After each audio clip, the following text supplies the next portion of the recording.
Welcome to WKNI TV 25 News Break. I'm Eddie Lewis reporting. Breaking story. There are few, if any, losses one can experience in life worse than the loss of a child.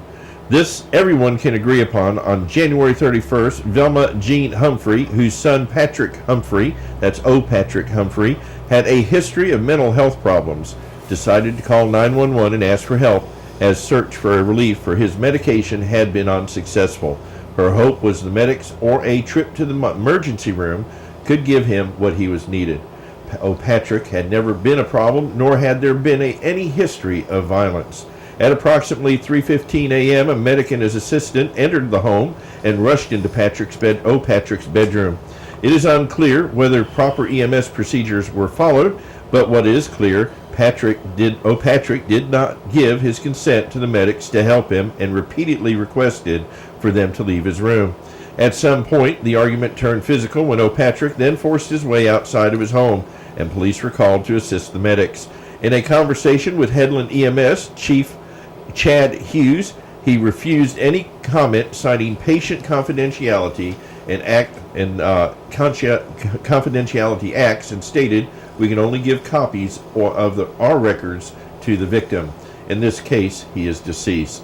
When asked if the law allows the next of kin, in this case the mother Velma Jean Humphrey, to receive them as a matter of law, he acknowledged that they did, but the ridiculously questioned whether O'Patrick Humphrey's mother could be considered next of kin, and said he would not release the records to her or anyone else. What can be agreed on by all who were present is the officer on the scene, Tony Franks, who goes by the name Big Tiny and weighs nearly 300 pounds, arrived, and O'Patrick, in a state of confusion, banged his hands on the police car door. As the obese patrolman attempted to open this door, Patrick grabbed him briefly, and the officer discharged his weapon, which grazed O'Patrick's chest. O'Patrick then quickly retreated into his neighbor's yard, saying he was sorry. The large, overweight patrolman slipped to the ground, unable to get up without assistance due to his size, and then asked O'Patrick's mother to help get his vehicle into park. At this point, what should have been a de-escalation of violence, according to the police department training, an inexperienced officer with a questionable past arrived on the scene with his weapon drawn. According to multiple eyewitnesses, Smith approached O'Patrick Humphrey and ordered him to get on the ground multiple times. O'Patrick, clearly unarmed, then moved at a diagonal route to cross the street to return to his home and mother less than 20 feet away. O'Patrick, with palms open and hands extended, repeatedly shouted he was unarmed, did not have a gun. "I ain't got nothing," he was quoted as. Patrolman Tony Smith then, instead of following the police procedures and de-escalation in the department's use of force policy, which he had signed and acknowledged has full understanding of, made the decision to not use a taser or wait for any further backup, which was moments away. Instead, he nervously fired his weapon, which struck O'Patrick Humphrey in the lower torso and resulted in his death. The policeman then approached a fallen O'Patrick, saw his mortal wounds and empty hands, walked over to his mother, profusely crying, saying he was sorry, and became sick, vomiting in her front yard. Falling to his knees and throwing his firearm on the hood of a nearby car, O'Patrick, bleeding with a severed artery, lay in the street unattended. It is not always easy for an officer to make a decision to use deadly force, nor can at times there be a clear decision, according to two highly decorated officers who train police departments we spoke with. What is clear is that the officer Smith did not choose to de-escalate the situation or use any of the techniques he had been trained to subdue and unarm O'Patrick Humphrey. Whether this action is criminal or just incompetent police work is unclear. But what can be determined about the O'Patrick Humphrey shooting by Patrolman Tony Smith is clear. O'Patrick, according to eyewitness accounts, and his mother lay unattended for close to 10 minutes while he bled to death, and minutes are everything in a trauma care. His mother was prevented from going to him as a dying O'Patrick reached out to her for help. What is also clear is subsequent investigation into the shooting, at best, is absurd, incompetent, or clear evidence of corruption. 3 witnesses exist, and authorities have known this since the morning of the shooting. At the DA's direction, 2 primary eyewitnesses have not been allowed to tell their story. Strangely, under the direction of this district attorney, Doug Velasca, investigators have purposely not interviewed them. Law enforcement officers know they were present and have commented to me that this is one of the worst cases they have ever known. I'm going to stop there because this is not a story by Eddie Lewis. This story was written by John. Yes, sir. And John, it goes on. If this is true, I got to say this for my viewing on. If this is true, and the video I saw is true, I'm not happy. You shouldn't be. Okay? Yeah. No, none of us should be. And nobody should be. Okay?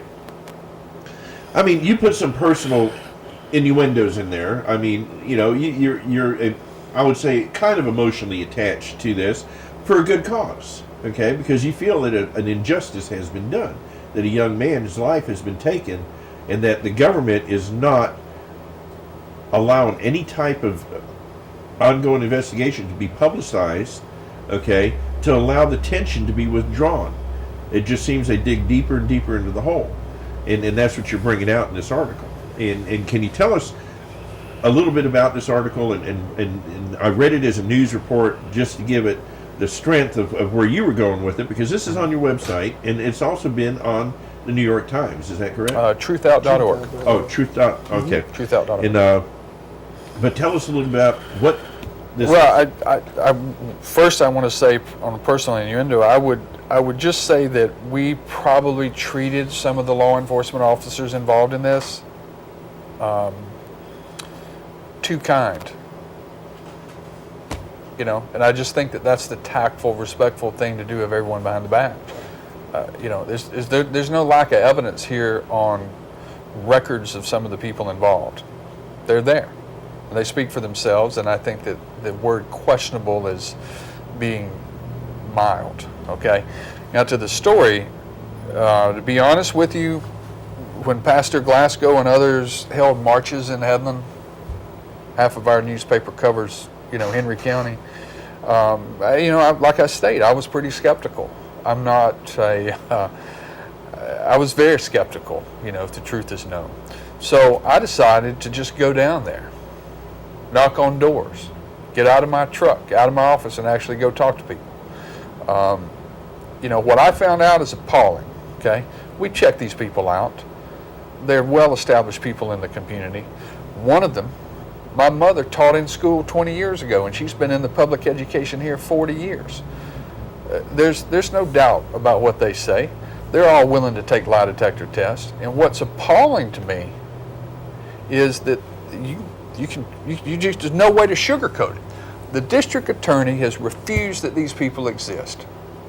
And as a voter and as a taxpayer, unacceptable.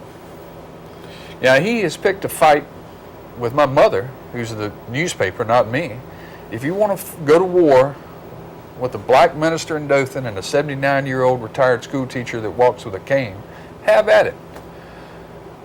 But if you're wrong, we're going to make you pay for it. And the first thing is, let people speak. Do not prevent 2 primary eyewitnesses from telling their story. Do not violate when Luther Strange sends you an opinion of the Attorney General saying you cannot withhold the police report. Don't do that. Follow the law. No one in the 20th Judicial Circuit is above the law. And if this DA wants to be proven that, we will be more than happy to prove that he's not above the law. Period. And Eddie, I'll just tell you, we've been here in Texasville and Alabama and Barber County since before Houston County was on the map. And people in the northern part of Henry County, we're not going to accept this. And anyone down the line that's covering for people that chooses to violate the Attorney General of the state of Alabama and state law, we're not going to accept it. Well, I'm going to expand on that just a little bit too. When you say in state law, okay, violation of state law, if what you're telling me, what you wrote in this, and article, I'm not a lawyer, so okay, what you wrote in this article, what I saw in the video that's on the website at TexasVille.com, TexasVilleReporter.com. TexasVilleReporter.com. I'm sorry, that federal law has been violated too, because it seems like Patrick's civil rights were totally violated. If you look at the 11th Circuit, you could definitely see that. And when we came into picture, we did the marches and all that. I just thank God for people like John that came forth, because you had some local media that was trying to say, oh, Pastor Glasgow is making it racial. And I kept saying, and thank God for other local media, the newspaper, that kept saying, well, they're repeating exactly what I was saying. And what I was saying is, it's not about black or white. It's not about Democrat or Republican. It's about policy and procedure. It's about accountability and transparency. We have an Open Records Act here that I can't go get a police report.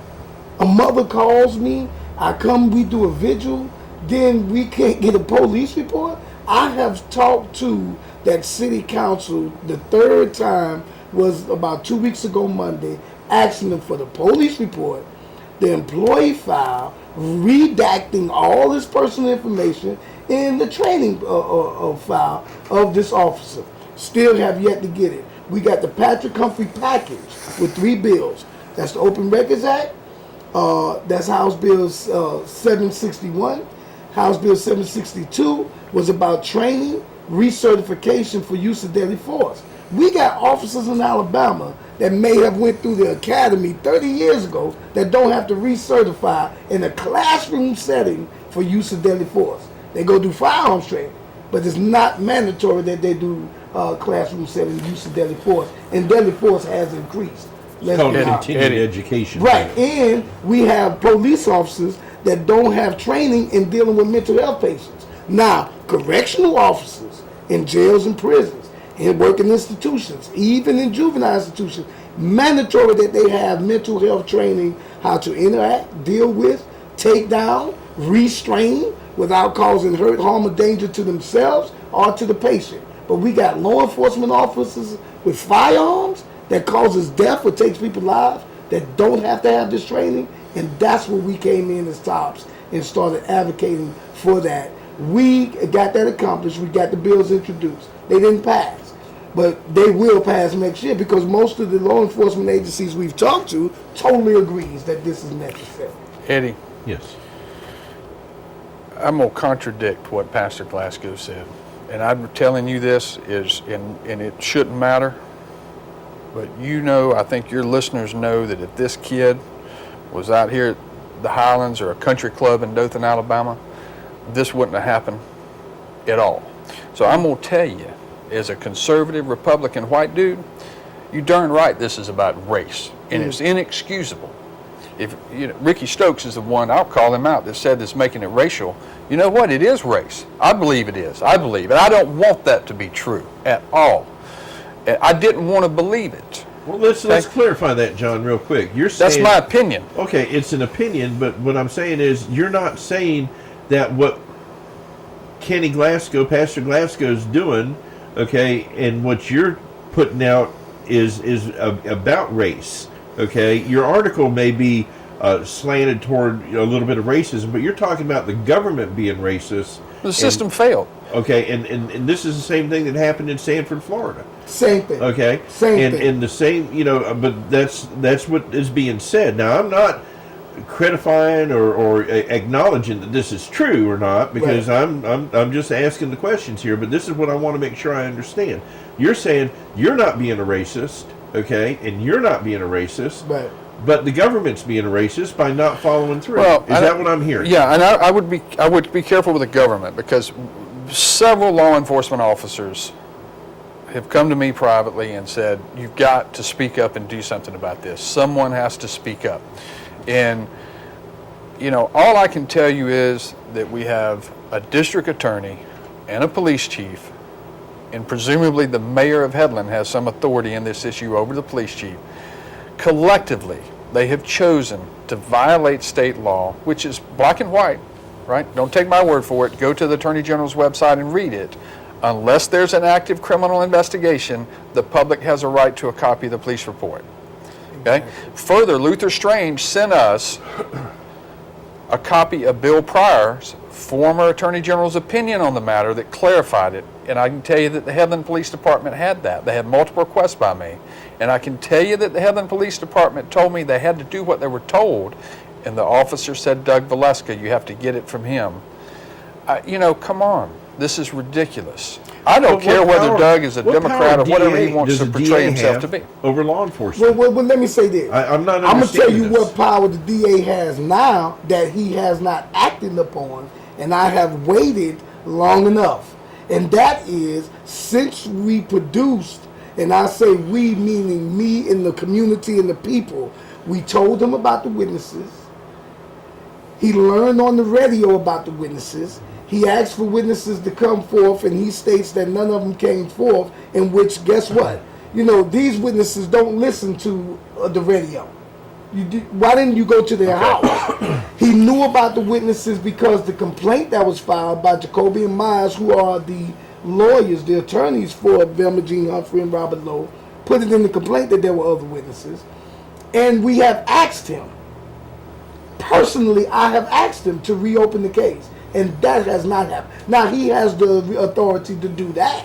And that has not happened. I know that much. I'm still confused, though, because I want to make sure, because I've seen this happen in other areas, and I'm not going to mention, anything related to me at this point. Okay. But where does a DA have authority over law enforcement?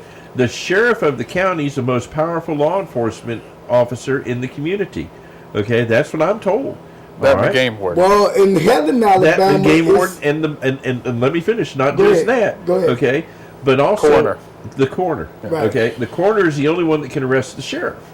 The game wardens can. And okay, and the game. All right. The game warden. But Okay. the point that I'm making here is, you're saying this officer said. I want to make this clear so my audience don't misunderstand. I got him on anything. tape. Okay, you got it on tape. I would love to have that as part of this system. Yeah. Let me give you one other thing. I have on tape a sworn police officer telling Doug Valeska that there are other primary witnesses. Ooh. Explain that to me 2 weeks before the grand jury. Now, I understand the law is repeated to me by an attorney that's in the area, very concerned with this issue.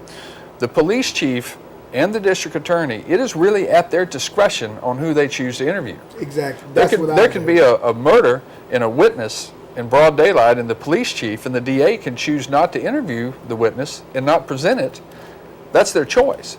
So it's these. You got to remember that the district attorney here is a political person, even if he has a law degree. That's right.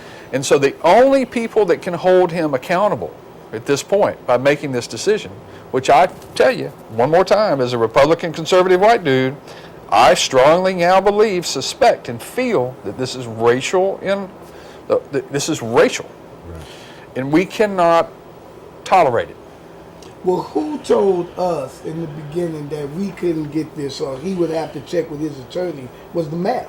The mayor I have went to, I tried to work with them, and I told them I will work with you on every aspect of this case until you show me that you're not just going to work with us in compliance. And they won't give us that information. Mark Jones gave us information. That's the chief over there. He gave us the information, and then he turned around and told me, well, I can't give you the rest of this information.